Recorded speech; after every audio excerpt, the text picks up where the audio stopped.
আমরা হচ্ছে ওই যে ঢেকি স্বর্গে গেলেও ধান ভাঙে, তো আমাদের রাজনৈতিক বক্তব্য না বললে অপূর্ণতা থেকে যায়। তো আমরা দেখলাম কলাগাছের ন্যায় গুপ্ত শিবির একটা সংগঠন আছে, তার সভাপতি বলছে 10 মিনিটে নাকি ছাত্রলীগের ভূমিকায় যাবে।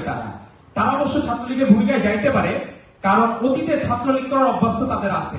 তো তারা এই জন্য ছাত্রলীগের ভূমিকায় চলে যায়। কেউ 10 মিনিটে তারায়, কেউ 7 মিনিটে তারায়, কেউ 5 মিনিটে তারায়।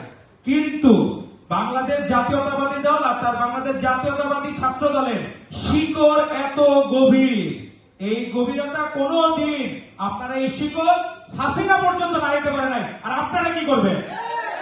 কোনদিন হাসিনা এত চেষ্টা করছে, দলের মধ্যে ন্যূনতম ভাঙন হয়েছে, ছাত্র দলের একটা ক্ষুদ্র কর্মীও কোনদিন লিক করে নাই, কোনদিন আপোষ করে নাই।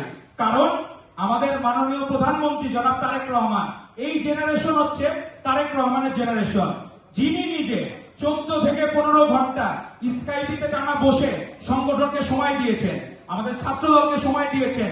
এই ছাত্র দল যে এত ওয়েল অর্গানাইজড এবং মানুষের মন জয় করতেছে, এজন্যই বাকিদের এখন মন খারাপ। ওই যে আসেন একটা, আজকে আমার মন ভালো নেই, আজকে বাকি সংগঠন